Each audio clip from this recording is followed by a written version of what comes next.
안녕하세요. 모처럼 읍내 나왔습니다. 저희 학교는 경기도 수원이고 저희 집은 경기도 분당입니다. 모처럼 강남 나오니까 아주 분위기 좋습니다. 경제노트 덕택에 나오게 됐는데요.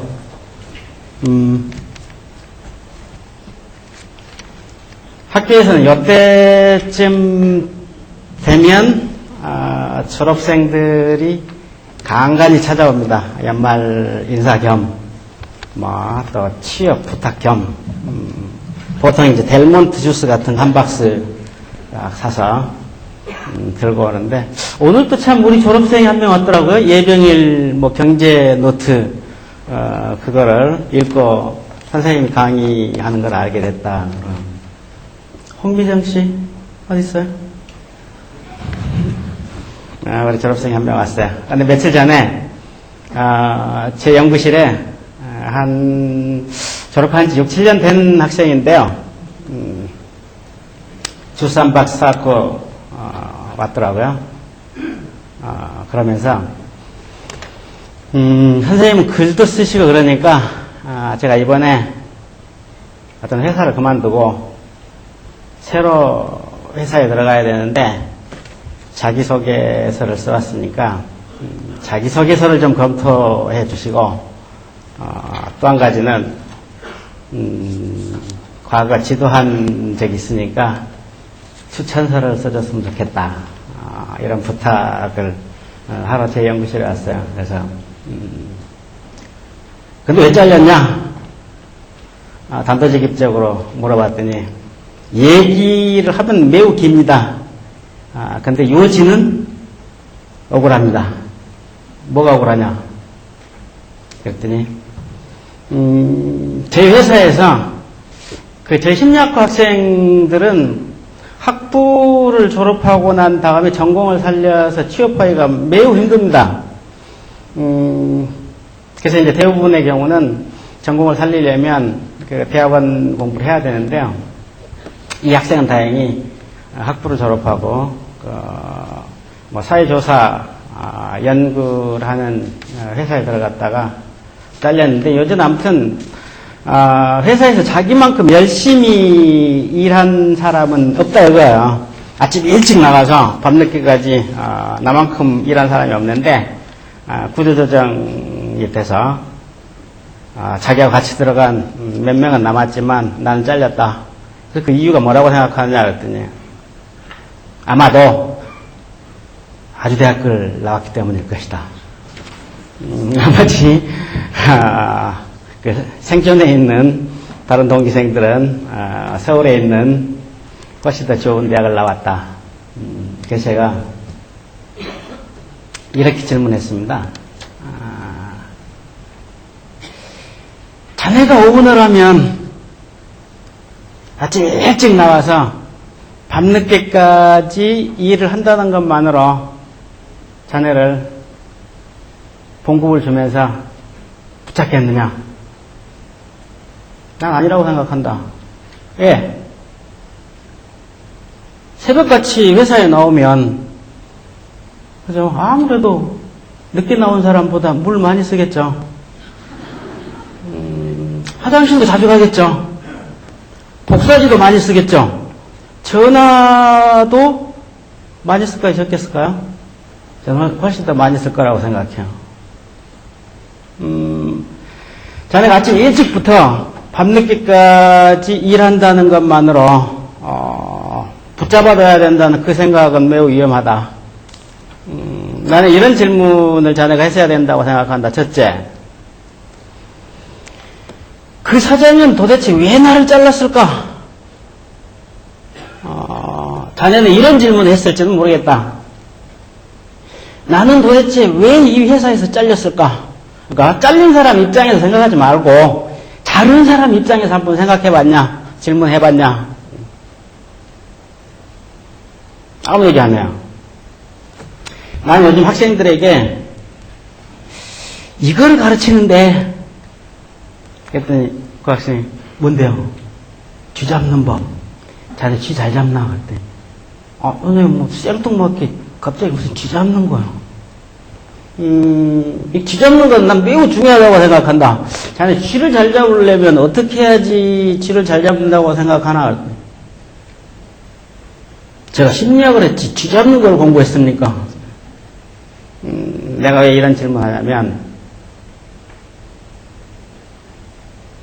어떤 사람으로부터 잘리지 않으려면 상대방의 입장에서 생각하는 것이 매우 중요하다.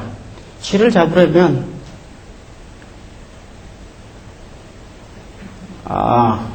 예정인 선생님, 쥐 잡으려면 어떻게 잡아야 돼요? 매우 어려운 질문이죠. 우리 초등학교 다닐 때는 쥐 잡기 운동을 했기 때문에 저희 세대는 쥐 잡는 방법 어느 정도 알 수 있을지 모르지만, 쥐를 잡으려면 이렇게 해야 되죠. 쥐의 머릿속에 들어가서 쥐처럼 생각해야 된다. 어떤 회사에서 잘리지 않으려면 그 회사의 오너 머릿속에 들어가서 오너처럼 생각해야 된다.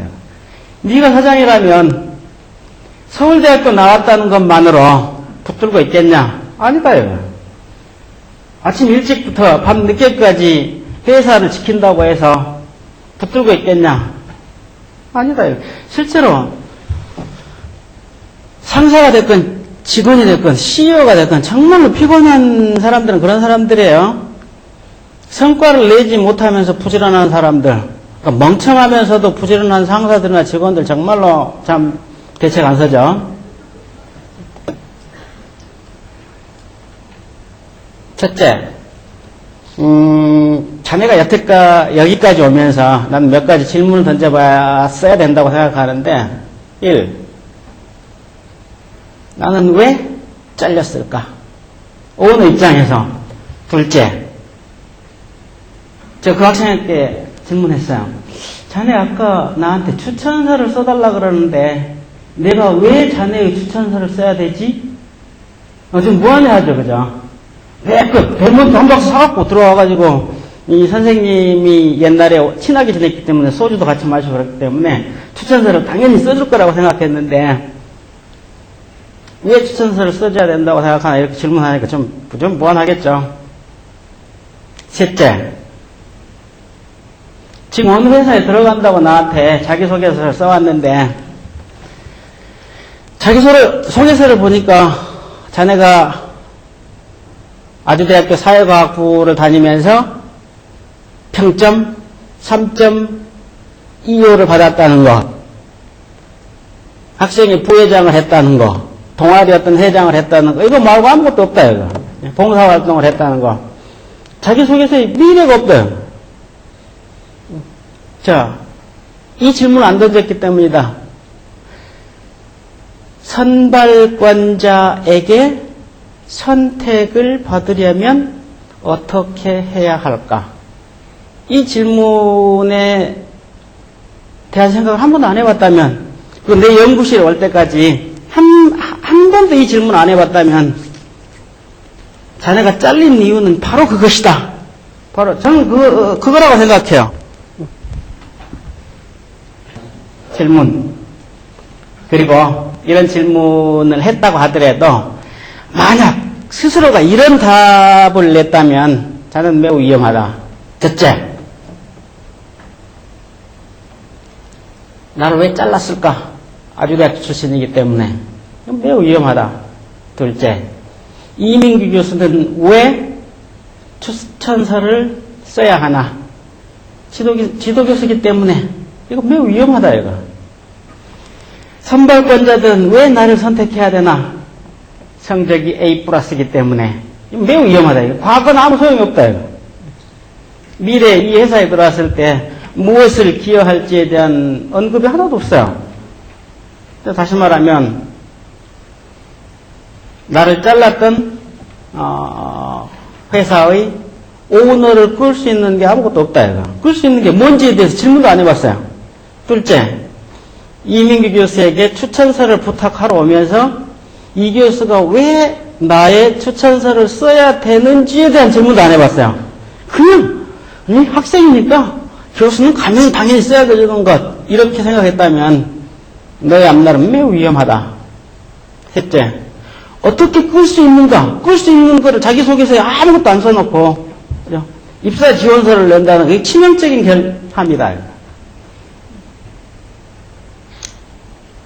부실하게 일하고 부지런히 일하는 것은 중요한 것 같지 않아? 아까 우리 예변 선생님께서는 처음에 가젤도 띄고 사자도 띄고 이건 매우 중요하다고 하셨는데 저도 동의해요. 근데 띄기만 하면 안 된다는 거야. 새벽부터 밤늦게까지. 저는 간간히 뛰기를 멈추고 질문을 하는 것이 매우 중요하다. 그래서 저희 학생들에게 항상 답을 찾는 것보다 질문하는 방법을 가르쳐주는 것이 훨씬 더 중요하다고 생각합니다. 그래서 수업을 시작할 때도 대개는 질문으로 시작하고 끝낼 때도 질문으로 끝내는데요. 그 이유는 질문을 던지는 사람은 답을 피할 수 없고 답을 찾으려면 반드시 질문을 해야 되기 때문이라고 생각하기 때문입니다. 그래서 이번 시간에 제가 말씀드리고자 하는 끌리는 사람은 1%가 다르다. 이것도 3개의 질문으로 정리를 해서 말씀을 드릴까 합니다. 첫째, 왜? 둘째, 뭐냐? 셋째, 날씨도 추운데 어떤 분은 아까 잠깐 대화를 해보니까 저기 신림동에서 오시고 어떤 분은 남가다동에서 오시고 어떤 분은 안양에서 오신 분이 계시더라고요. 여러분들 혹시 이 경제노트 메일 받고 끌리는 사람은 1%가 다르다. 그 강의 신청해서 들어봐야 되겠다.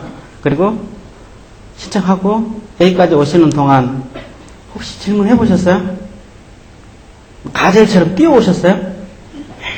빨리 가야 되겠다, 안 늦게 가야 되겠다, 이런 생각 하셨어요? 저는 한 번쯤 이 질문을 해보셔야 된다고 생각해요. 끌리는 사람은 1%가 다르다 그러는데,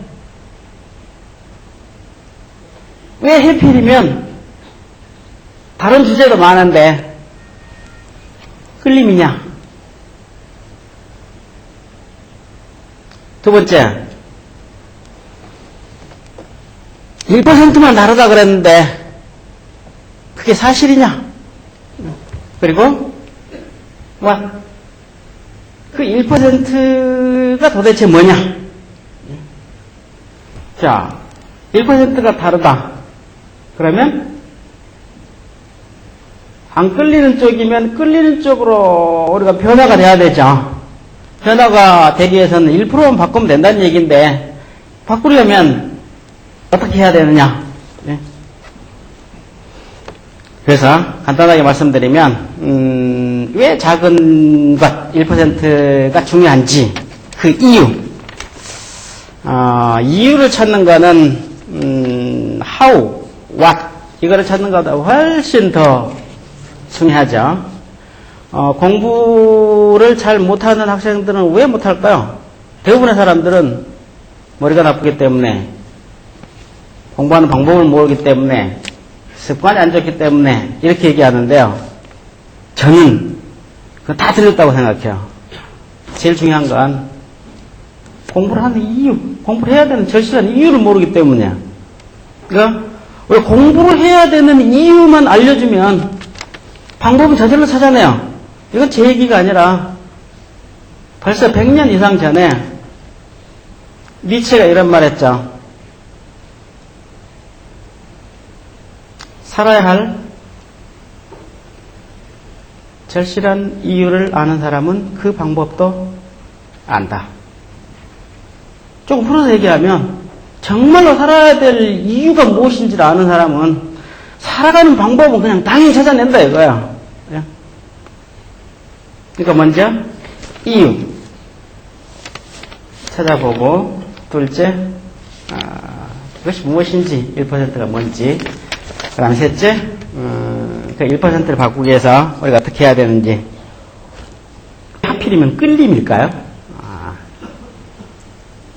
끌리는 것이 매우 중요하다고 이야기하는데 여러분들 왜, 전 조금 전에, 여기 일찍 도착해서 앞에 문방구에 가서 플러스펜 하나 샀는데요.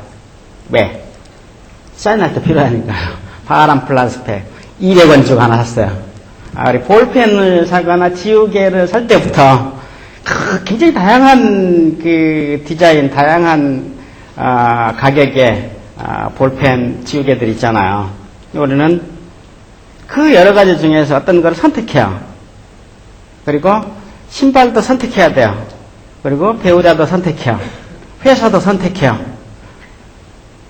어떤 걸 기준으로 선택할까요? 딱 한 가지예요. 제가 생각할 때는 뭐야? 끌리는 것. 끌리는 구석이 있어야지 선택한다 이거. 선택된다 이거. 우리가 왜 선택돼야 돼요? 회사에서 상사에게, 배우자에게 선택돼야 되는 이유는 바로 이거예요. 선택되지 않으면 우리가 원하는 것을 얻을 수 없기 때문에.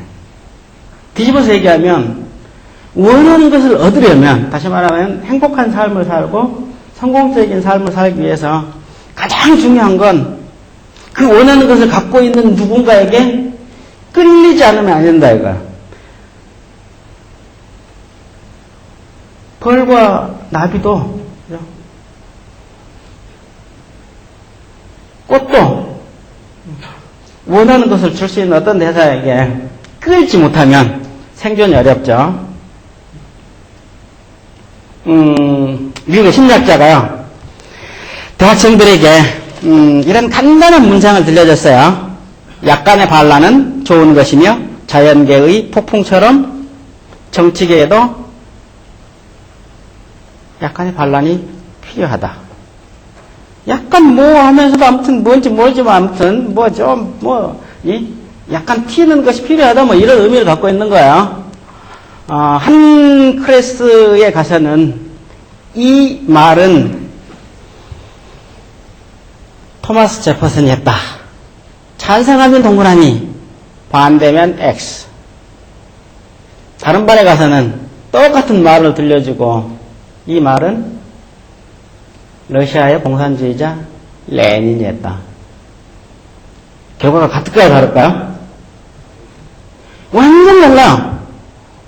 미국 사람들이 존경하는 토마스 제퍼슨이 했다고 했을 땐 대학생들이 다 동그라미 쳤어요. 근데 러시아의 공산주의자 레닌이 했다고 하니까 다 X표 쳤어요. 여러분들 여기서 뭔가 감이 잡히셨죠? 사람은 이성적인 존재가 절대로 아니다 이거. 이성적이려고는 해요. 근데 제가 판단하기에는 전적으로 감성적이에요. 다시 말하면 어떤 대상에 대해서 호감을 딱 갖고 있으면 그 대상을 좋아하면 그 대상이 하는 행동과 말은 다 옳게 평가가 되는 거야. 사람 뽑을 때도 마찬가지예요. 그러니까 감정적인 끌림을 유도하지 못한다면 살아나가는데 매우 애로사항이 많다. 그렇기 때문에 끌림이라는 것이 중요하다. 그렇다면 도대체 왜 1%냐 이거야. 얼마 전에 교통방송에서 저자와의 만남 뭐 인터뷰하자 그래가지고 인터뷰하는데 맨 처음 질문이 그거래요. 근데요, 왜 2%도 아니고 하필이면 1%예요? 제가 뭐라 그랬을까요? 한번 생각해 보십시오. 끌리는 사람은 68.9%가 다르다. 이렇게 제목을 만들어 놓으면 독자를 끌 수 있을까요, 없을까요? 그건 농담이고요. 실제로 그래요. 98.7%를 바꿔야 된다 그러면 여러분들 책 사겠어요, 안 사겠어요? 저라도 안 사요. 1% 정말 매혹적이죠. 근데 여기는 중요한 의미가 있어요. 책을 쓰는 사람들은, 영화를 찍는 사람들은 첫 장면을 무엇으로 내보내느냐에, 콰이강의 달이 감독했던 그분 얘기는 그러대요. 첫 장면을 무엇으로 내보낼까? 이거를 결정하는데 3, 4개월이 걸린다 그러대요. 책을 쓰는 사람도 첫 문장을 무엇으로 시작할까 굉장히 중요해요. 근데 그거보다 더 힘든 게 제목 짓는 거예요. 1%만 바꿔도 인생이 달라진다라는 책의 제목을 지을 때요, 150가지 이상의 과제목을 만들었어요. 그래가지고, 1%만 바꿔도 인생이 달라진다로 결정짓게 된 아주 결정적인 이유가 바로 이거였어요. 침팬지하고 인간하고 DNA 구조가 어느 만큼 일치할까요? 정확하게 98.7%야. 그러니까, 차이는 얼마요? 1.3%. 4, 4, 5 입하면 몇 %예요? 1%. 그런데 침팬지의 인생, 아니 침팬지의 침생하고 인간의 인생은 가뜩하게 다를까요? 완전히 달라. 침팬지는 우리 속에서 구경을 당하면서 살고 인간은 우리 밖에서 구경을 하면서 산다. 그 1% 차이가 완전히 다른 거야. 삶이. 작은 것이 아니다. 상징적으로 나타나기 위해서는 1%만큼 좋은 것이 없다. 작년에 우리나라에 개봉됐다가 미국에서는 상당히 흥행에 성공했는데 우리나라에서는 참패한 영화가 있어요. 포스터 한가운데 이런 식의 카피가 있죠. Change one thing, change everything. 한글로 하나로 바꾸면 모든 것이 바뀐다. 그 영화 뭐죠? 워낙 흥행에 성공하지 못했으니까 많은 분이 안 계시네. 알만하죠? 나비 효과, 버터플라이 이펙트. 이 나비 효과라는 용어는 이 영화에서 처음 만들어진 게 아니고요. 1972년도 MIT 대학의 기상학과 교수, 지금 은퇴해가지고 명예교수로 계세요. 에드워드 앤 노렌즈라는 기상학 교수가 있는데, 이 교수가 워싱턴에서 선진 과학자 대회에서 발표한 논문에 유래해요. 그 논문의 제목은 이런 거예요. 예측 가능성 땡땡하고, 브라질의 나비 한 마리의 날갯짓이 텍사스의 터네이도를 발생시킬 수 있을까? 논문의 내용은 결론이 이거예요. 있다. Yes. 내용은 즉슨 뭐냐? 바람의 방향을 예측하기 위해서, 기상을 예측하기 위해서는 슈퍼컴퓨터에다 어마어마한 데이터를 집어넣어야 되죠. 그런데 엄청나게 기온이니 기압이니 이런 것들을 엄청나게 많은 데이터를 집어넣어야 되니까 시간이 많이 걸려요. 그래서 소수점 4세트짜리까지 들어가야 될 데이터를 소수점 3세트짜리를 끊어가지고, 그러니까 1000분의 1의 오차 정도밖에 안 되니까 아무것도 아닐 것이다 넣고 몇 시간 있다가 모니터에서 나오는 바람의 방향을 본 거예요. 같을까요? 다를까요? 완전히 달라. 로렌츠 교수가 결론을 내리기를, 지구상에서, 지구가 만들어지고 난 다음에 한 번도 동일한 기후가 없었던 이유가 바로 여기에 있구나. 그러니까 시초에는, 초기에는 아주 작은 차이가 시간이 지나면서 엄청난 격차를 벌려가지고 완전히 다른 결과를 내버린다, 얘가. 그래서, 맞죠. 처음에는 눈에 띄지 않은 작은 차이가 시간이 지나면 엄청난 차이를 낸다. 이거를 갖다가 나비 효과라고 얘기하죠. 이거는 기상학뿐만 아니라 자연과학의 모든 현상을 다 설명할 수 있다. 뿐만 아니에요. 문화, 종교, 경제, 사회, 모든 문제가 엄청나게 큰 변화가 일어나는 것을 타임머신을 타고 추적에 들어가면 애시당초는 아주 작은 원인에 의해서 엄청난 격차가 벌어진다, 이거. 실제로 그렇죠. 여기, 강남에서 우리가 비행기를 몰고 워싱턴을 가야 된다. 그럴 때, 기술을 1도만 위쪽으로 살짝 꺾으면 모스크바에 도착해요. 여기 남자분들 굉장히 많으시네요.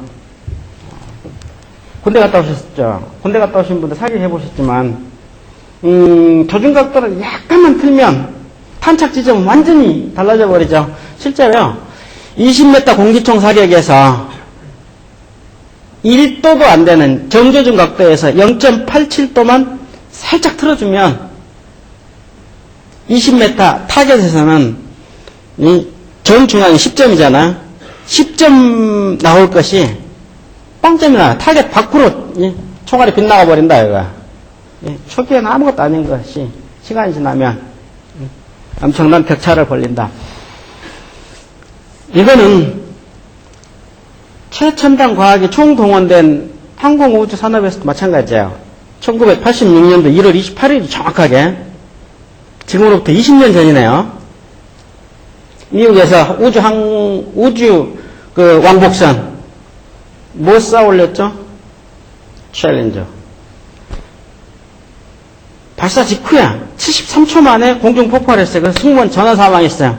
나사에서 그 원인을 확인해 본 결과 엄청나게 큰 문제가 있었던 것이 아니라 지름이 0.28인치 밖에 안 되는, 0.28인치 요만하죠?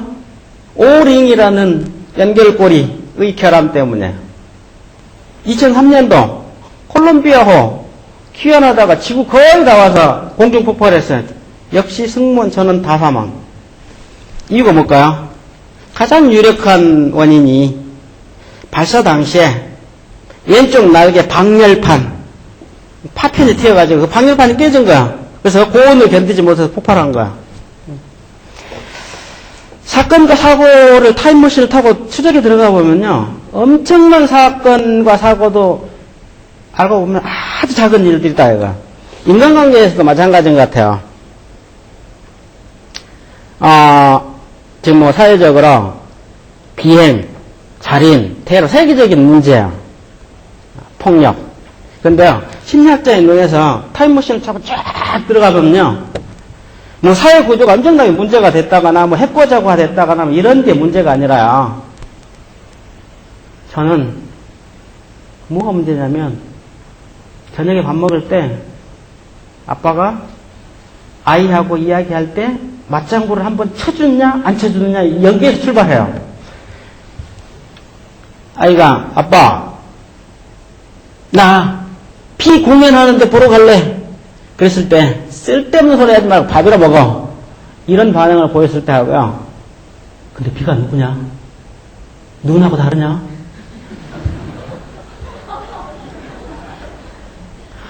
아빠, 비는 누구하고 비슷한 것이 아니라 그 남자 가수 있는데 남자 가수 잘생겼냐? 이렇게 얘기하는 거하고 쓸데없는 소리 할래 안 할래? 이거 하고요. 아무것도 아닌 것 같죠? 근데 왜 이게 중요하냐면 미국의 10대들을 대상으로 해서 조사한 결과 부모님과 같이 식사를 하지 않는 청소년들은 저녁 시간에요. 부모님과 같이 저녁 식사를 하고 싶어하는 아이들에 비해서 혼전 성교가 몇 배 정도 많을까요? 무려 4배예요. 이 얘기는 뭘 의미해요? 부모들과 같이 밥 먹기 싫게 되면 튀어나간다, 이거. 튀어나가게 되면 뭐 해요? 사고 친다, 이거. 이 사고가 점점 커지면 어떻게 돼요? 이거요.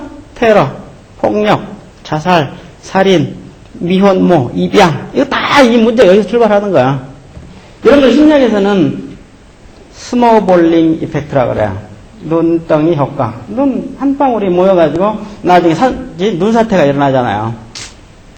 근데 의외로 우리는 그런 작은 것들을 잘 몰라요. 제가 아까 읍내에 올라오니까 좋다 그랬죠? 경기 수원에 사는데요. 학교가 경기 수원이에요. 그래서 손님들이 오면 또 우리 대학원생들이 밥을 사달라 그러면 저 이제 수원 그 원천 유원지 학교 가까워요. 한 5분이면 가요. 원천 유원지에 지난 여름에 대학원생들이 둘이 밥 사달라 그래서 내가 요즘 다이어트를 하기 때문에 보리밥을 먹기를 좋아하는데 너네들도 동의한다면 점심을 사주고 고기를 먹기 원한다면 다른 선생한테 가서 얘기해라. 네, 보리밥 좋습니다. 그래서 보리밥 집에 갔어요. 이제 보리밥 주문해 놓고 이런저런 얘기하다가 한 학생이 선생님 우리 연구실에 에어컨 놔줬어요. 학교에서. 그래서 깜짝 놀랐어요, 전. 왜냐면, 우리 아주대학은 교수들한테는 에어컨도 안 놔줘요. 그래서 교수가 각 개인이 돈을 내가지고 에어컨을 달아요. 그리고 에어컨을 달았다 그러면 학교에서 와서 계량기를 달아요, 또. 전기 계량기. 그래가지고, 그 전기 계량기들 나중에 이제 본국에서 전기세를 떼요. 그 상당히 합리적이죠. 저는 그래야 된다고 생각해요. 그래서 제가 그랬죠. 야, 학교가 너네들 대학원생들한테 굉장히 신경 쓰나 보다. 아, 좋은 학교다. 우리 교수들은 에어컨도 다 자기 돈으로 사야 되고 전기세도 우리가 내는데 그랬더니 한 학생이 선생님 정말이에요? 그래서 정말이야. 와, 되게 짜다. 야, 그렇다면 우리 공부 열심히 해야 되겠다. 그러니까 그 옆에 있는 학생이 탁 한마디 치고 들어오는 거야. 뭐라고 치고 들어왔을까요? 야, 궁금하시죠? 우리는 등록금 내잖아. 열심히 보리밥을 먹었어요. 여러분 잘 생각해 보세요.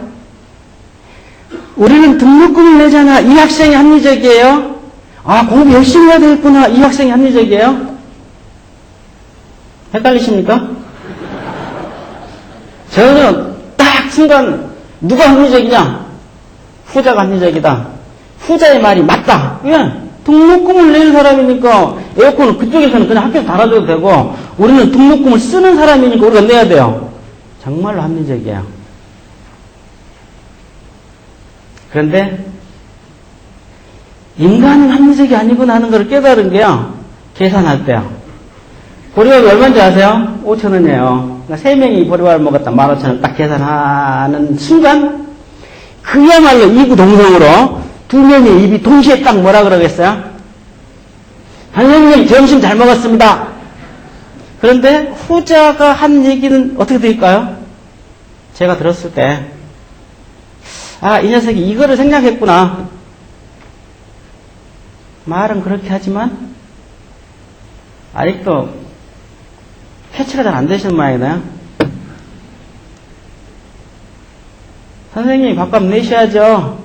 Why? 왜? 등록금 내잖아요. 공감이 안 가십니까? 제가 심지어 문제가 있나? 저는요, 이 한마디가 굉장히 사소한 것 같죠? 절대로 저는 사소하지 않다고 생각해요. 여러분들이 제 입장이라고 생각해 보세요. 제 입장이라고 생각해 보세요. 자, 그런데요, 이런 사태가, 일어날 수 있어요. 지도교수에게 딱 한 명만 추천해달라고 누군가 부탁을 했어요. 그럴 때, 선생님은 지도교수라면 굉장히 합리적인 후자 학생을 추천하시겠습니까? 아니면 매우 비합리적인, 등록금을 내면서도 고맙게 생각하는 비합리적인 학생을 추천하시겠습니까? 어떤 학생? 전자요? 저도 그래요. 왜? 이건 합리적인 존재가 아니에요.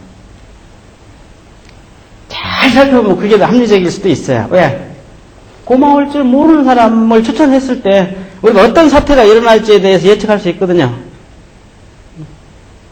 인간관계에서 작은 건 절대로 작지 않다. 사소하지 않다. 그래서 1%야. 끌리는 데는 저는 이제 상담을 쭉 해왔기 때문에 상담을 하다 보면 가정폭력 막 시퍼렇게 멍이 들어가지고 온 경우도 있어요. 그 얘기들을 계속 파고 들어가서 몇 년 전으로 흘러가면 처음에 이 남자하고 여자가 만났을 때 서로 두들겨 패면서 만났을까요? 안 만났을까요? 절대로 그런 경우가 없어요. 그런데 이렇게 시작돼요. 싸움은. 어느 날 남자가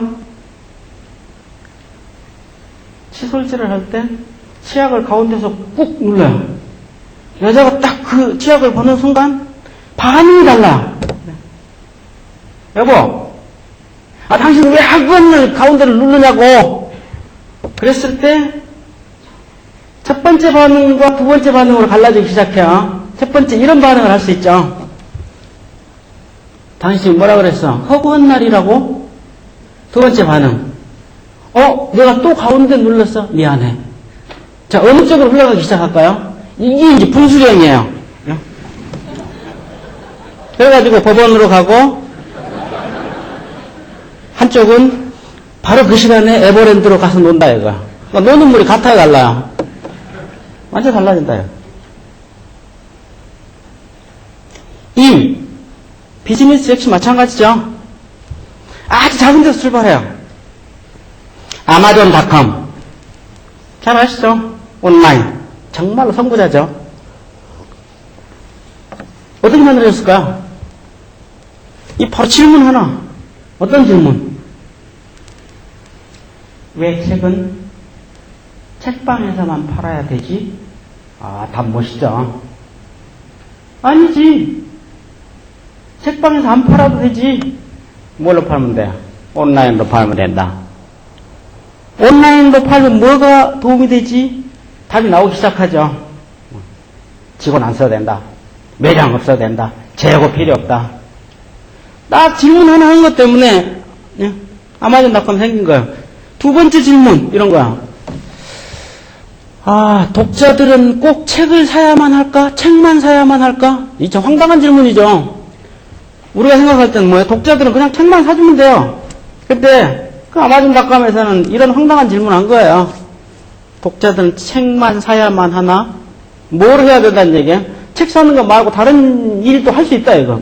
뭐 하게 만들었어요? 그래서 서평 쓰게 만들었죠. 어떻게 만들었어요? 그냥 웹상에서 서평을 쓸 수 있는 공간만 제시한 거야. 그러면은 독자들은 책을 사기도 하고 무슨 일을 하게 돼요? 책을 팔기도 한다 이거. 근데 독자들한테 돈 줘야 안 돼요? 봉급 안 준다 이거. 나이키의 질문 뭐야? 꼭 공장이 있어야 하나? 나이키 공장 있어요 없어요? 없어요. 나이키는 뭐만 하면 돼요? 연구하고 품질 관리만 하면 돼요. 공장은 누가 해요? 하청. 다 하청 전문가죠. 관리만 하면 돼요. 그래서 왜라는 질문. 왜 이 1%가 중요한지 아주 사소한 거에서 완전히 달라진다. 지금요. 예병일에 노트 모임인데도 노트 필기 안 하는 분들 계시네요. 저는 이 노트 모임이라서 굉장히 메모 잘할 줄 알았어요. 정말 저는 황당하게 그지없네요. 그 기업체에 나가 강의를 해보면 두 부류의 대상으로 나눠져요. 저는 이제 CEO들, 또 한 부류는 CEO가 아닌 BCEO, 쉽게 얘기하면 말단 직원, 그냥 평범한 직원들. 여러 가지로 다르대요. 가장 큰 차이점이 뭐냐면 메모하는 거야. CEO들은 대부분 메모해요. 거의 100%. 근데 말단 직원들은 거의 안 해요. 아, 놀랍죠? 아무도 안 놀라시네. 우리 학생들, 필기 안 하는 학생들 많아요. 근데요, 당장은 차이가 안 날지 몰라요. 1년, 5년, 10년, 노는 물이 완전히 달라져요. 조앤 K 롤링, 누구예요? 해리포터. 그 사람 천재란 얘기 들어봤어요? 인류대학 나왔다는 얘기 들어봤어요? IQ 150이라는 얘기 들어봤어요? A 플러스라는 얘기 들어봤어요? No. 다 노예요. 이름도 없는 영국의 뭐 엑서트 대학인가 뭐 불문학과 나왔죠, 그죠? 아주 뭐 결혼했다가 파혼당하고 애 혼자 키우다가 소설 써가지고 여기저기 냈다 폐차 맞아가지고 어째서가 아무튼 출판이 돼가지고 지금은 2004년도 삼성전자가 순이익이 3조 7천억인가 그러는데 롤링이 벌어들인 게요 2조 7천억인가 그래요. 2조 7천. 삼성전자하고 거의 맞먹어요. 지금 영국 여왕보다 더 돈이 많아요. 어디서 출발했을까요? 너무 찢어지게 가난해갖고 동생들이 장난감이 없으니까 자꾸 언니한테 조르는 거예요. 얘기 좀 해달라고. 황당한 얘기, 말도 안 되는 얘기 만들어가지고 들려주면서 뭐 했어요? 메모. 주인공 이름 써놓고 줄거리 써놓고 식당에서 쓰고 그래가지고 영국 여왕보다 호자가 된 거죠. 지금 이 참석하신 선생님들이 열심히 메모해가지고 나중에 롤링보다 더 돈을 벌지 말라는 법조문 있습니까? 없어요. 제가 1995년도에 처음으로 책을 썼어요. 생각을 바꾸면 세상이 달라진다. 그래서 한 달 만인가 전국 종합 베스트셀러 1위에 딱 올랐더라고요. 저는 기절할 뻔했어요. 여러분들 안 놀라시네요. 전 지금 생각해도 놀랐는데, 정말. 대학원에서 같이 공부했던 후배가, 베스트셀러 되고 그랬는데 소주 한잔 사라고 장충동에서 족발 사주면서 소주 먹고 술 먹으니까, 그 본색이 드러나잖아요. 책 읽어보니까 별것도 아니더구만. 뭐. 나도 그런 생각 다 했는데, 심리학을 좀 재밌게 쓰면 팔리겠다 그런 생각을 했는데, 뭐 읽어보니까 별 내용은 아닌데, 요즘 사람들이 뭐, 심리학이 너무 굶주렸나봐. 어쩌고 저쩌고 뭐. 제 친구들이 가끔 그래, 너 보면 정말 웃기더라고. 왜? 첫째, 네가 대학 교수가 됐다는 게 정말 웃기더라. 근데 네가 책을 쓴다며, 그거 더 웃기더라. 그게 베스트셀러가 됐다면 정말 황당하더라. 그래서 무작위 웃었다. 뭐. 그런 친구를 보면 저는 뭐라 그럴까요? 나도 웃긴다. 근데요, 제가 책을 쓰게 된 거는 작문을 잘해서도 아니고 작가가 될 생각을 박사과정 이전에도 한 번도 해본 적이 없어요. 책을 쓰겠다는 생각도 쓸 수 있을 거라도 생각 안 해봤어요. 근데 시간 강사 하면서 이 심리학 재밌게 좀 가르치면 안 될까? 그 질문에서 출발했어요. 그래서 뭐 영화 줄거리, 속담, 소설, 드라마 재밌는 거 따서 애들한테 얘기해주면서 심리학 이론 얘기해주고, 이걸 이제 차곡차곡 쌓여가지고, 10몇 년 이상 그런 메모들을 모으니까, 뭐 좀 얘기가 되겠네, 이런 생각이 들더라고요. 에라, 모르겠다. 그냥 한번 책 써보자. 그래가지고, 어디다 출판할까? 우리나라에서 제일 잘 나간다는 김영사에 내보자. 그때 2주 있다가 피드백이 왔어요. 출판 불가. 죄송합니다. 그럼에도 불구하고 아무튼 다른 출판사에서 냈는데, 베스트셀러 1위가 됐어요. 제가 말씀드리고자 하는 요지는 이거예요. 아주 작은 것들이 시간이 지나가면 엄청난 위력을 발휘한다. 그래서 아까 예배로 선생님, 저 처음 뵀어요. 우리 더난출판사에 김현숙 이 편집자가 있는데, 저 입구에 있네요. 우리 그 김현숙 씨가 5월달인가, 선생님 그 예비행일 경제노트라고 있는데 혹시 보셨어요? 그래서, 근데 예비행일 누구냐? 그랬더니. 뭐 옛날에 기자도 하고 그 유명한 분인데 아무튼 뭐 재밌는 뭐 책에서 좋은 내용들을 골라가지고 메일로 날마다 보내준다는 거. 그래서 나한테 좀 보내줘봐. 저한테 보냈어요. 와 정말로 이런 것도 있구나. 그래서 제가 그날 당장 우리 큰놈 군대 가 있는 놈한테 보내고 우리 둘째 중학교 3학년한테 보내고 추천해갖고 지금 한 10명은 제가 추천했습니다. 알고 보니까 전 사실은 그 메일만 받아봤지 강의하러 오기 위해 홈페이지 들여다봤어요. 그랬더니 2004년도 1월달에 처음 시작하셨다 그러더요. 아주 작은 계기로 회원이 16만 명이라며요. 이렇게 서울 한복판에 이런 인원을 동원할 수 있는 엄청난 이력이에요. 그래서 제가 잠깐 말씀드린 게 정말 듣기 좋게 하기 위해서 말씀드린 게 아니라 그냥 어떤 교육기관보다 파급 효과가 큰 힘을 갖는 조직일 수도 있다. 아주 작은 데서 출발하는 거야. 여러분들 1% 작은 게 아니죠. 그래서 제 책의 첫 페이지에는 딱 이 문장 하나 썼어요. 작은 일이라고 가볍게 보지 말자. 그 작은 일이 얼마나 큰 일로 이어질지는 아무도 모른다. 이게 첫 페이지의 전부예요. 자, 두 번째 주제로 넘어가겠습니다. 그 1%가 뭔지. 제가 참 극복하기 힘들었던 것 중에 하나가 연애하는 거였어요. 제 친구들은 다 연애 잘하는데 저는 대학교 다닐 때까지 여자친구가 하나 없었어요. 정말 피땀 흘리면서 노력해도 안 되는 일 중에 하나가 연애돼요. 그래서 친구 중에 연애 잘하는 친구 선수들한테 가끔 이제 한참 시간이 지난 다음에 자문을 구해봤어요. 그랬더니 선수들이 갖고 있는 특성이 딱 세 가지로 정리가 되더라고요. 저는 학교에서도 웬만한 이론들은 다 세 가지로 정리해요. 이 학생들, 오늘 할 얘기는 몇 가지로 정리할 수 있냐면 세 가지요. 그래 학생들이야. 또 세 가지예요. 내가 세 가지를 좋아하는 이유가 세 가지 있는데 그거 들어볼래? 이제 그만할래요. 아무튼 세 가지입니다. 첫째, 산수들이 갖고 있는 공통점은요, 여자를 좋아한다. 속된 말로 얘기하면 여자를 밝힌다. 그리고 그걸 공개한다. 공개적으로 인정한다. 둘째, 공부하고 연구한다. 끊임없이. 셋째,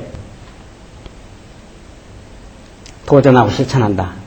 자, 첫 번째 것부터 한번 검토해보죠. 쑥맥인 저는 어땠을까요? 속으로는 여자를 좋아해요.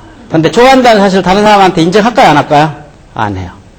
마치 안 좋아하는 것처럼 여자 문제에 있어서 나는 처음인 것처럼 항상 건방을 떠는 거예요. 그러니까 일 되겠습니까? 안 되겠습니까? 안 돼요. 둘째, 이 선수들은 드라마를 봐도 그냥 안 보대요. 뭐 파리 연인들 보면 메모리 갖고 보는 거예요. 바로 이거. 그래가지고 언제 어디서 어떻게 멘트를 날려야지 여자들이 넘어올지에 대해서 뭐 차납게나 생각을 하는 거야. 어떻게 이러냐요? 배우려고 하는 자세 정말 대단하죠. 근데 저 같은 쑥맥은 할까요? 안 할까요? 안 해요. 대충 보는 거죠. 대충. 그 참 실없는 소리 하고 있네. 뭐 이런 식의 생각을, 건방진 생각을 하면서. 그러니까 일이 안 되죠. 셋째, 이 점이 정말로 포인트였어요. 야, 너 말이야, 너 여자친구를 그렇게 잘 사귀는데 넌 말만 걸면 여자가 넘어오냐? 그랬더니 답이 뭐였을까요? 저는 물론이지 그럴 줄 알았어요. 그랬더니 아니 그래요. 무슨 얘기냐? 그랬더니 한 100명한테 말 걸면 한 2명쯤 넘어올까? 와, 정말 놀랐어요. 그러니까 이 친구들은 0.1%의 확률이라도 가능성이 있으면 도전하는 거야. 근데 정반대로 저 같은 숙명은 어떻게 해요? 100% 확실하게 보장되지 않는 한은 전혀 나서지를 못하는 거야. 이런 황당한 생각을 하는 거야. 길 지나가다 멋있는 여자가 뭐, 이 지갑 같은 거를 떨어뜨리면 그냥 주워가지고 뭐, 어떤, 이런 그 백일몽 비슷한 뭐, 좀 심하게 망상 비슷한 생각을 하고 있으니까 일이 될 리가 없죠. 근데, 연애뿐만 아니라 뭐든지 잘하는 사람과 못하는 사람, 바로 이 세 가지 점에서 차이가 있는 것 같아요. 부자들, 큰 부자들하고 안 부자들하고 한번 비교해 볼까요? 큰 부자들, 돈을 좋아해요, 안 좋아해요? 돈을 좋아해요. 그리고 좋아한다는 사실을 공개해요. 인정한다 이 말이에요. 안 부자들, 돈을 좋아하면서도 돈에 초라한 척 행동해요. 심한 경우는 돈을 혐오해요. 아, 정말 무섭죠? 가난한 사람들 보세요. 돈을 싫어해요. 실제로 막 복권 사는 사람들을 보면 돈을 굉장히 좋아하는 것 같죠? 나한테 1억만 있으면, 근데 복권을 왜 사냐고 물어보면요, 다 답이 이래요. 아, 빨리 집을 하나 사야죠. 그리고 멋진 차를 하나 사가지고 여자하고 요트를 타야죠. 뭐 이런 식이에요. 그러니까 그 결론은 뭐예요? 다 돈이 들어오는 쪽 좀 내보내겠다 이거예요. 그러니까 돈을 멀리 하겠다는 생각이 기본적으로 깔려 있는 거죠. 그럼 동의 안 하십니까? 돈을 갖고 있겠다는 생각으로 복권을 사는 사람을 저는 한 명도 못 만나봤어요. 그 점이 다르더라. 셋째, 부자들은 돈 버는 방법을 공부하면 반드시 실천한다. 근데 가난한 경제학 교수들은 실천 안 한다. 그러니까 정년 퇴직할 때까지 가난하다. 끌리는 사람과 등을 돌리게 하는 사람 역시 이 세 가지 공식으로 정확하게 저는 풀 수 있다고 생각해요. 첫 번째, 어떤 점에서 다르냐? 사람을 끄는 사람들은요, 첫 번째가 바로 그거예요. 사람을 좋아한다는 거예요. 베스트 티처들, 학생을 잘 가르치는 교수는 무엇보다도 중요한 특성이 뭐냐면 학생을 보고 싶어 한다는 거예요. 학생을 사랑한다는 거예요. 훌륭한 부모의 가장 중요한 특성은 뭐예요? 자나깨나 자식을 생각한다. 만져보고 싶어하고 안아보고 싶어하고 보면 웃는다 얘가. 최고의 세일즈맨들 한번 보세요. 통장을 더 좋아할까요? 고객을 더 좋아할까요? 바로 고객을 좋아한다는 점이에요. 그래서 최고의 세일즈맨이 되는 거예요. 제가 지난 학기에 나는 이런 사람이 좋다. 왜? 이거 설문조사한 적이 있어요. 이유가 뭔지 아세요? 나는 이런 사람을 좋아한다. 1위, 나를 좋아하는 사람. 이거를 호감의 상호성이라고 그래, 심리학에서는. 호감의 상호성. 사람을 좋아하는 사람을 좋아하고, 나를 싫어하는 사람을 싫어해요. 이런 사람 좋아해요? 난 말이야, 너 성격이 마음에 안 들어. 너 이기적인 데다가, 뭐 또 생긴 것도 못생긴 데다가, 뭐 밥값도 잘 안 되잖아. 그리고 불친절하잖아. 막 그런 친구가 막 정이 들고 막 다가가고 싶고 그렇습니까? 자기를 좋아하는 사람. 둘째, 프로이가 공부하고 연구한다. 저희 큰애가 지금 대학 2학년 다니다가 카투샤에 가 있는데요. 이 녀석 정말로 중고등학교 다닐 때 공부 안 해가지고 애 많이 먹었어요. 지 아빠는 학교에서 공부 방법을 가르치는 사람인데 공부를 안 해갖고 학교 선생님한테 불려가갖고 이 애 상담 좀 받아보라 그러고 심리검사하라 그러고 제가 심리학 교수인지는 모르는데 생활기록부에 그냥 아주대학교 교수 이렇게 돼 있으니까 그래갖고 할 수 없이 다른 걸 다 포기하고 1년 동안 이 녀석한테 공부 방법 뭐 공부 습관 이런 거 이메일로 보내줬잖아요. 일주일에 한 번씩. 그래가지고 조금씩 공부 시작해가지고 지금 경희대학교 다니다가 저 카투샤 들어가 있는데 이 녀석이 효도하긴 했어요. 나중에 그 이메일이 바로 내 꿈과 행복은 10대의 결정이다 이 책이 만들어졌으니까 그게 돈을 무지하게 많이 벌어졌거든요.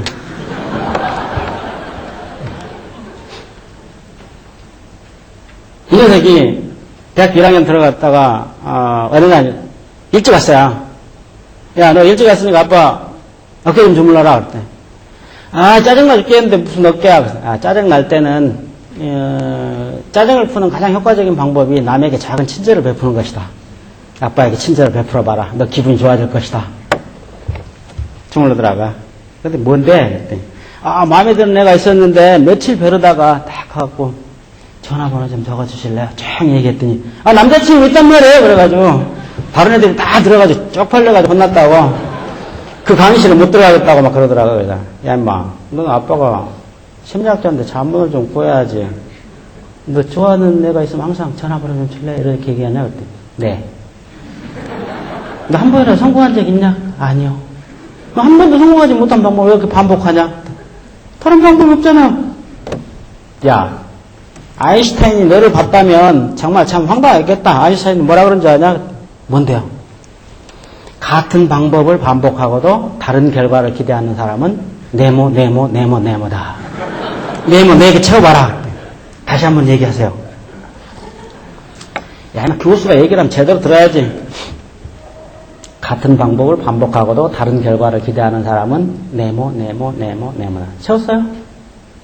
우리 아이가 찾아낸 답을 읽어요. 전치 바보. 아인슈타인 너보다 훨씬 더 과격하다. 정신병자. 야, 그 방법이 안 통하면 다른 방법을 써야지. 이 제일 답답한 친구들, 이런 친구들이에요.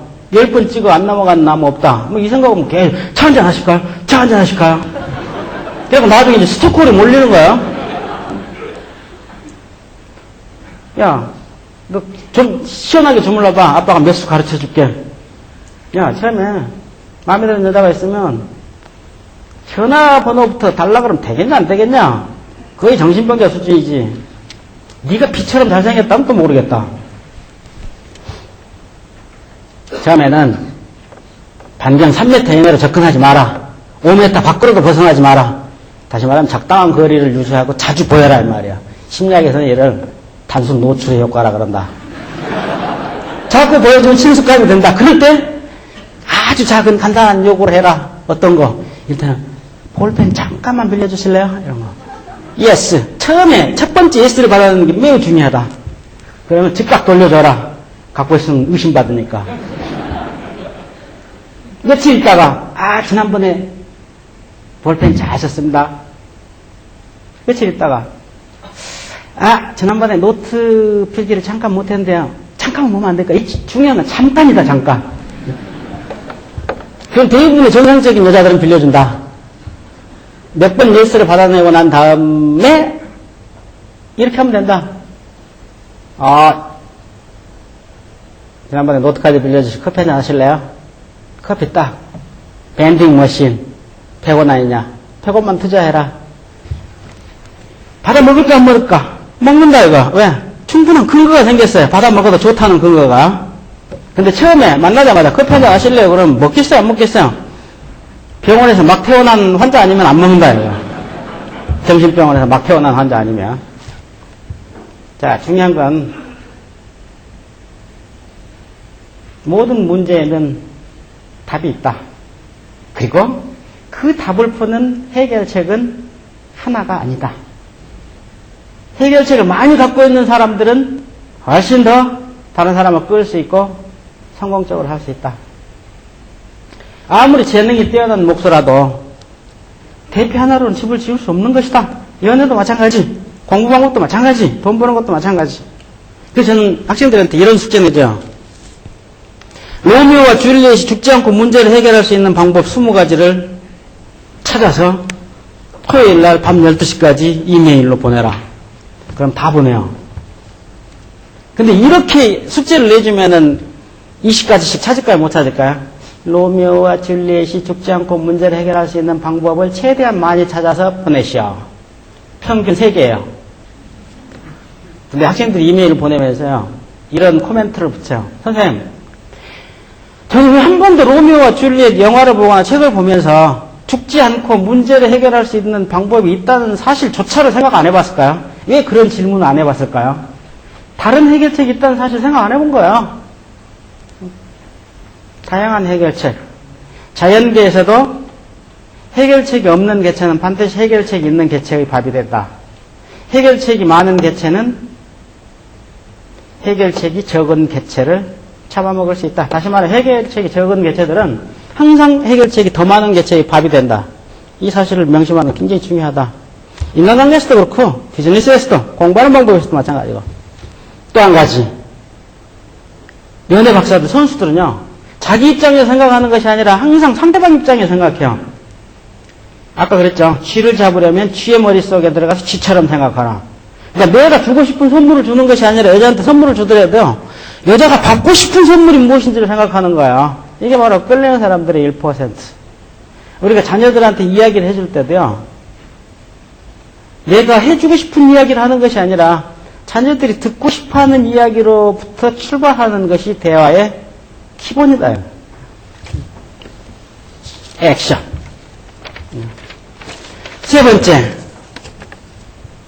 다른 사람을 끌 수 있는 사람들은 바로 알면, 배우면 바로 실천한다.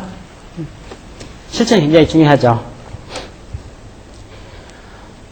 여기 계신 분들 중에 다른 사람들과 인간관계를 좋게 하려면 어떠해야 된다, 이거 모르는 사람 있을까요? 저는 한 번도 없다고 생각해요. 상사에게 잘 보이려면 어떻게 해야 되는지 모르는 분은 한 분도 없을 거예요. 자녀와 좋은 관계를 맺으려면 어떻게 해야 되는지 모르는 분 역시 한 분도 없어요. 근데 안 돼요. 실천 굉장히 중요하죠. 자, 마지막입니다. 이제 정리를 해야 되겠죠. How? 어떻게 실천할 것인지. 예스 24시에 오늘 저자와의 인터뷰 그거를 띄웠다 그러대요. 근데 월요일 날 그 기자가 제 연구실에 왔어요. 그래가지고 거기서 질문했던 것 중에 하나가, 선생님, 그 새해에는 그 결심들을 많이 하잖아요. 근데 새해 결심이 왜 작심삼일이 됩니까? 심리학적으로 한번 얘기해 주세요. 심리학적으로 얘기할 것도 없죠. 그거 새해 결심이니까 안 되죠. 그랬더니, 그럼 무슨 말이에요? 여러분 그런 생각 안 해보셨어요? 왜 새해 결심이 작심삼일로 끝장나는지? 저는요, 간단하다고 생각해요. 왜 12월 지금 22일이잖아요. 22일인데 1월 1일부터 담배를 끊어야지 생각을 할까요? 첫째, 지금은 안 끊고도 견딜만 하다 이거. 견딜만 하니까. 둘째, 1월 1일부터 끊겠다는 건 뭐예요? 지금은 끊기 싫다 이거야. 그러니까 1월 1일이 되면 역시 오늘도 끊기 싫은데 이 생각이 유지되겠죠. 셋째, 1월 1일부터 끊겠다고 하는 사람이 한 까치만 줄여야지 이런 생각하는 사람이 있을까요? 완전히 끊어버리겠다 이런 생각을 하죠. 그러니까 세 가지 조건들, 여기서 세 가지입니다. 모조리 작심삼일로 가도록 만드는 거야. 인간은 굉장히 고집스러운 동물이에요. 그래서 충분히 고통스럽지 않는 한은 자기를 변환시켜요. 왜 가난할까요? 충분히 고통스럽지 않기 때문에. 먹고 살만하니까. 왜 잘못해놓고 자기 자녀한테 사과 안 할까요? 예, 그래도 아버지로서 적당히 자리가 유지되니까. 이 부하 직원한테 잘못하고도 사과 안 하는 상사가 있다. 이거 고치는 방법 간단해요. 어떻게 하면 돼요? 고연증 환자가 있으면 돼요. 너 사과할래 안 할래? 사과할까 안 할까요? 충분히 고통스러우면 우리는 사과를 얼른 해요. 근데 사과 안 한다. 변하지 않는다는 건 충분히 고통스럽지 않다 이거예요. 근데 성공하는 사람들은 어때요? 나중에 고통스러울 것을 미리 예상해요. 그래서 스스로 고쳐. 빨리. 그리고 1월 1일이 아니라 지금 오늘 당장. 그러니까 실천하려면 세 가지 요인이 반드시 필요해요. 첫째, 지금까지 어떤 행동이 문제가 됐다. 이거를 바꾸기 위해서는 지금까지 했던 행동을 딱 스탑해야 돼요. 그리고 생각. 우리 왜 차를 몰고 가다가 잘못된 길로 들어섰다. 그럼 가장 먼저 해야 될 건 뭐죠? 브레이크를 밟는 거예요. 스탑. 그 생각하는 거야. 어디로 가야지 원하는 곳을 갈 수 있지? Stop and think. 제 책에서는 매 주제마다 Stop and think 난을 만들어놨어요. 생각하나. 그리고 언젠가 1월 1일이 아니라 지금 당장. 그리고 모조리를 바꾸는 것이 아니라 아주 작은 부분을. 코끼리 한 마리 먹으려면 어떻게 먹어야 돼요? 한 입씩 먹는다. 기와장 10장을 가장 효과적으로 깨는 방법은 한 장씩 깬다. 각기 격파요. 딱 오늘 하나만 해보는 거예요. 그래서 여러분들에게 마지막으로 부탁드리고 싶은 게 바로 이거야. 오늘 밤 12시가 되기 전에 여태까지 하지 않았던 행동 반드시 하나 실천해 보는 거예요. 아주 작은 거. 중요한 건 이거야. 아주 작은 일을 딱 한 가지만 해보는 거야. 이를테면 집에 들어가시기 전에 아이에게 문자 메시지를 보내서 사랑한다고 말하거나 부모님께 보고 싶다고 전화를 드린다거나 따끈한 캔 커피를 하나 사서 아파트 경비 아저씨에게 전해드린다거나 아니면 오늘 강의를 듣고 난 소감을 12시가 지나기 전에 강의를 했던 이민기 교수에게 딱 한 줄만 전자메일을 보내본다거나 제가 항상 학생들한테 강조하는 건 one day, one thing 하루에 하나씩 내년 1월 1일부터 몽창 바꿔서 작심삼일로 끝내시지 마시고요. Here and now, 지금, 당장, 여기서, 바로, 오늘. One day, one thing. 그렇게 되면, 시간이 지나면 엄청난 변화가 일어날 거예요. 아주 작은 것. 딱 한 가지입니다. 딱 한 가지. 여러분들 오늘 12시가 되기 전에 뭔가 하실 수 있겠죠? 찾아보면 엄청나게 많아요. 굉장히 다양하게 많죠. 잘못을 했던, 지나치게 야단쳤던 부하 직원에게 사과의 문자 메시지를 보낼 수도 있고, 어저께 점심을 사줬던 부장님께 감사의 전화를 드릴 수도 있고, 뭔가, 아무튼, 작은 거를 시도해 보시는 겁니다. 혹시, 나중에 이제 질문도 받겠지만요, 여기는 이제 전부 이메일 군단이기 때문에, 이메일을 받는 것도 좋아하시지만, 뭐, 쓰시는 것도 굉장히 좋아하실 것 같아서, 제 이메일 주소를 알려드릴 테니까, 질문하실 게 있다거나 그러면, LMK입니다. LMK. 리민교에서 이니셜 떠서 LMK. 골뱅이 하고요. 아주대학교니까 AJOU. 아주.ac.kr. 좋은 시간이 됐으면 좋겠습니다. 고맙습니다.